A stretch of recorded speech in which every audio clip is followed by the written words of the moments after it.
Billy Zig is a flat earther that I have regular contact with, and we have discussed a variety of topics together. Most often in the form of memes. Memes that are debunked hundreds or thousands of years ago, but that he still used as research for his book. But let's not talk about that now. His latest tweet was asking me to review a JTolan video, and as you all know, I love Jay's work because it repeatedly proves the globe. And I even might have made a little debunk of one of his most precious claims. I'll link to it at the end. So as Billy asked me, I watched Jay's newest video titled Longest Range Infrared Visibility over Utah New 2023 Footage. It's the usual near-infrared footage from an airplane that we are so familiar with, but this time he acted a bit out of character. Normally, Jay makes a bunch of claims about what we are seeing, but this time none of that. On the contrary, he said, "It's very hard to identify where they're at and what they are." For real, in the entire video, he only makes very general claims and no mountains or lakes are identified. Is this a confession? Does he realize that he has been misidentifying mountains and lakes in the past and therefore claims it is very hard? Is he scared to identify them? Well, he claims that we can see at least 480 miles, but he never points at any mountain or lake that is that far. He talks about looking at Google Earth, but that he could not find the mountains from his footage. Could it be that he was looking in the wrong places maybe and therefore couldn't identify any? Could it be that his assumption that the Earth might be flat, for example, were wrong? Or does Jay know that the Earth is not flat, and is he just throwing out some suggestions for his audience or for other flat earthers to share his misinformation? He even hesitates to speak his mind about the shape of the Earth. I was almost tempted to believe I know what it is, but I'm not gonna make any claims here. Not realizing that in the beginning he said this. "In the distance upon the flat Earth." And this. Of course, the Earth is not a globe, and So he still suggests the Earth is flat, but he does not claim anything about the peaks. He just refers to them as that mountain range, mountains, mountain ridge, jagged peaks, mountain range, white-capped mountains, peaks, mountains, peak mountain, more mountain ranges. Even worse, he doesn't even tell you where exactly we are. But they're over Utah somewhere. But this is JTolan we are talking about, my friends. JTolan, the guy with a lot of fancy equipment, always showing his GPS receiver and all. Okay, I'm too harsh on him, aren't I? Not all is bad. He did include a flight path from Flight Radar 24, but no date. Although he said this. "I flew back on Friday." Along with that, he gave us a location on a map with no coordinates. And it's here that he suggests we can see all the way to 480 miles. In the end, I'm happy that Jay didn't identify anything this time. It would probably have been wrong anyways, and he left some work for me. So I was wondering, do we have enough data here to actually work out where Jay was, and if this fits a globe or a flat Earth better? I could do what Jay did and have a look at Google Earth, but to get past the limitations that the standard view of Google Earth has, for example the standard 60 degrees field of view, I would need to create personal KLM files where I then change the field of view manually to, for example, 75 degrees for his wide angles and let's say 10 degrees for his close-ups. I could even compare the expected curve of the horizon with the observed one. But then I would probably best switch to moving the camera around with the keyboard because it's very hard to move the camera around with the mouse in those narrow field of views. And Google Earth also has limitations on how it resolves terrain at the horizon. Most of the time the resolution of the 3D mesh is lower when the distance increases, so then I'd need to, well, wait for the high resolution images to render. So even if I find a mountain or two, it is going to be a pain in the ass to try it this way. On top of that, Google Earth will produce predictions that won't match because it assumes light travels in straight lines. So I might skip that process entirely and see if I can create a Blender model of the area and download the elevation data. This always takes a while and my laptop likes to crash on this, but it would eventually allow me to mimic the flight that Jay shared, with more wiggle room than Google Earth. Here we can zoom in better and it will look very fancy. However, I cannot implement the atmosphere very accurately in Blender, just like Google Earth lacks that possibility. And on top of that, it uses a Mercator projection of the data, so it won't be possible to make a perfect match anyways. So I should probably just not spend the time and the headaches on it. I think that trying to find the flight data would be a better option. I think we have enough to figure out the flight Jay took, knowing the flight number, the duration of the flight, and the fact it's a Friday. And we can even download all the data points with latitude, longitude, and elevation attached. Having that, I might put those numbers in an automated Excel sheet and let it generate dorsal hotlinks that I can click, screen grab, and then implement in a smooth stop motion. This panorama creator gives more detail and will allow us to click on the terrain features, helping us to identify the mountains we see. But maybe we aren't that lucky with finding a perfect match, since the data points might not match the time of recording, and dorsal only generates panoramas and does not give you the perspective views. But what if I interpolate the missing data points to have an even smoother animation? Ah well, it would again take a lot of time to work that out. I could just skip all the work, tell Billy Zig, our flat earther, that Jay's footage matches the globe, and be done with it. That's what most flat earthers accuse me of, that I don't do any research and that I just believe what people told me, right? Recognizable, isn't it? Or I could ask a friend to have a look at it. Hey!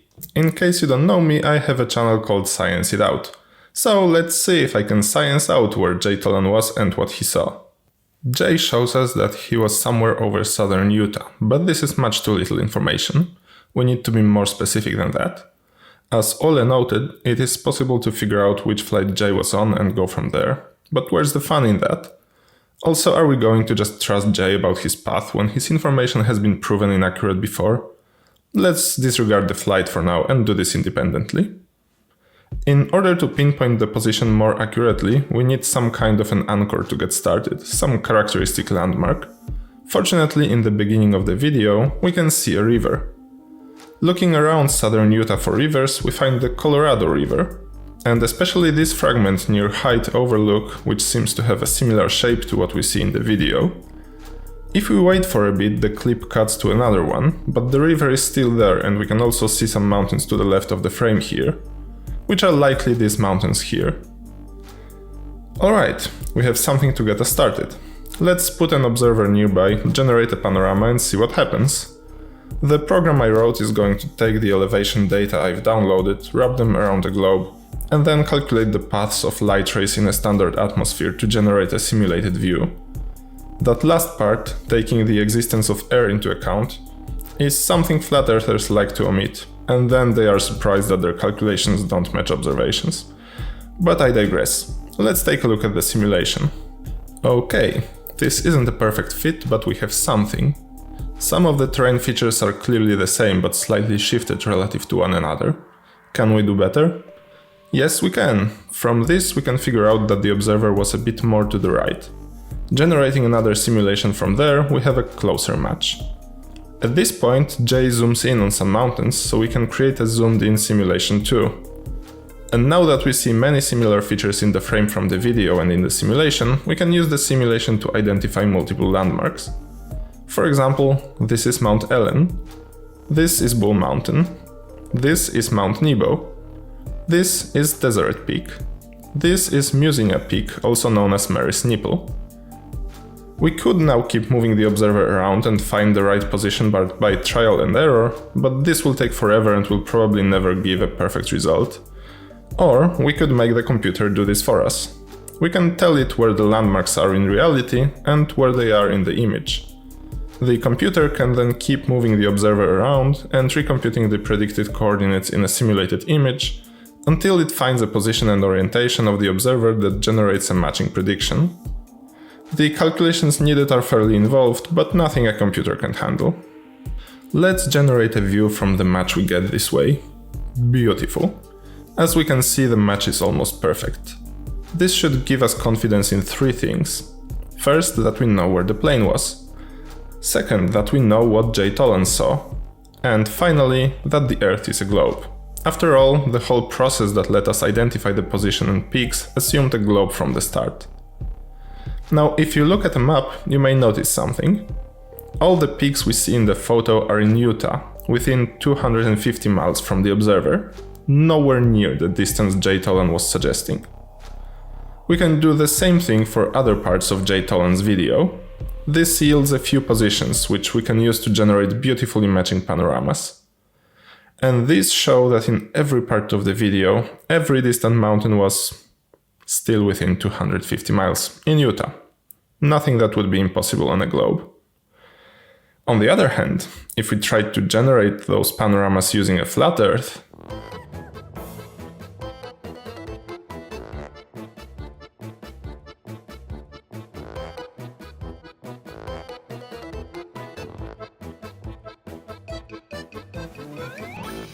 oops.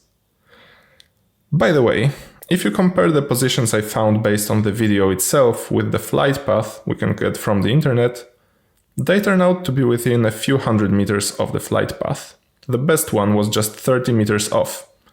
Pretty good if you ask me. Okay, that's it from me. Let me hand over back to Ole. I'm stunned. It's incredible how accurate Bart's renders are, always. And what resonates with me the most is that he uses the globe terrain to find the position of an airplane. Super accurate.